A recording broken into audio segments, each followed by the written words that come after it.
आजादी के अमृत महोत्सव के मौके पर हर घर तिरंगा अभियान को लेकर गरमाए सियासी माहौल के बीच संभल से सपा सांसद शफीक उर रहमान वर्क के पौत्र एवं कुंदरकी से सपा विधायक जिया उर रहमान वर्क ने बड़ा बयान दिया।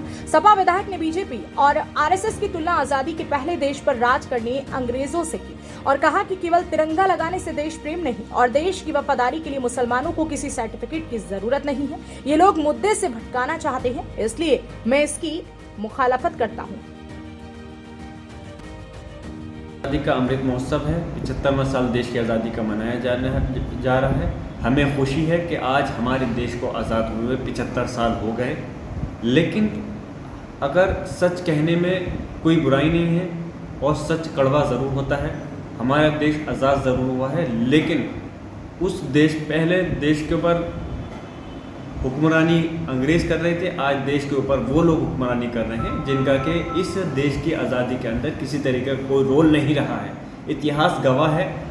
ये आरएसएस के लोग जो कि आज भारतीय जनता पार्टी के रूप में अब इस केंद्र के अंदर देश के अंदर सरकार चला रहे हैं। जब देश की आज़ादी के लिए मेहनत मशक्क़त हो रही थी, लोग जेलों में जा रहे थे, धरने प्रदर्शन कर रहे थे, अपनी जानों की कुर्बानी दे रहे थे, तो उस वक्त मुसलमान किससे पीछे नहीं था।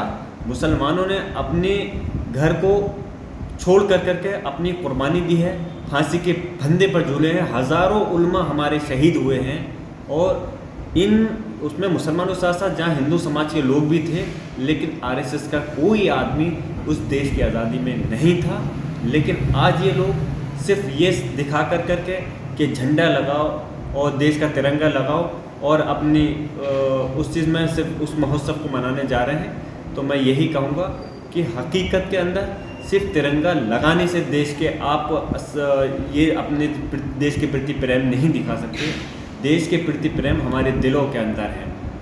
ये हमारा मज़हब इस्लाम भी सिखाता है कि जिस देश में रहो उसकी मिट्टी से, उस देश से तुम्हें प्यार होना चाहिए, उसके प्रति तुम्हें वफादार होना चाहिए। हम अपने देश के प्रति वफादार भी हैं और इसकी वफादारी हमारे बुज़ुर्गों ने आज़ादी के टाइम पर साबित की थी।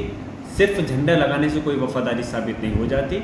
अब वफादारी साबित करनी थी तो देश की जंग के समय में आप लोग वफादारी साबित करते, तब हम समझते तुम देश के वफादार हो। देश के वफादार तुम नहीं हो, हम खुद देश के वफादार हैं और देश की वफादारी के लिए हमें कोई सर्टिफिकेट, हमें सबूत देने की ज़रूरत नहीं है। तिरंगा लगाने में कोई बुराई की बात नहीं है। तिरंगा हमारे लिए, हमारा देश का हमारा झंडा है, हमारे दिलों में है, हम तिरंगा लगा सकते हैं। लेकिन ये लोग मुद्दों से भटकाने के लिए और ये सिर्फ ये चीज़ दिखाने के लिए कि तिरंगा लगा करके आप देश के प्रति वफादार हो जाओगे, मैं इसकी मुखालफत करता हूँ। मैं सोचता हूँ ये चीज़ सिर्फ मुद्दों से भटकाने का काम करते हैं। अरे अगर आपको देश के लिए कुछ करना है तो देश के लिए आप अपने उसके लिए काम करो, देश के विकास की बात करो, देश के लिए, देश के लोगों के विकास की बात करो, देश के लिए कुर्बानी दो। तो वो लोग कह रहे हैं कि देश के प्रति वफादार, सिर्फ तिरंगा लगाने से कोई वफादार नहीं हो सकता। तिरंगा तो हमेशा से हम लहराते चले आए हैं, कोई नई बात नहीं है। हम तो ये कह रहे हैं कि भगवा कार्यालय पर अब तक तिरंगा नहीं फहरा था। या आप लोग भी जानते हैं, भगवा कार्यालय पर ये जो लोग घरों घरों पर तिरंगा लगवा रहे हैं वो अपने गिरेबान में झांक करके देखें कि इतने समय तक, देश की आज़ादी के बाद तक भगवा कार्यालय पर क्यों तिरंगा नहीं फहरा। पहले इस चीज़ का जवाब ये देश को, देश की जनता को जवाब दें कि अब तक इन्होंने क्यों तिरंगा नहीं फहराया, क्यों उससे बचते रहे। आज तिरंगा से इतनी मोहब्बत कहाँ से आ गई तुम्हारे अंदर? तुम तो खुद तिरंगा से अगर मोहब्बत करते होते तो अपने ऑफिस कार्यालयों पे फहराते। हम तो हमेशा से फहराते हैं, हमारे लिए कोई नई बात नहीं है और आगे भी हम इंशाल्लाह अपनी देश की आज़ादी का जश्न को हम तिरंगा फहरा के मनाते रहेंगे।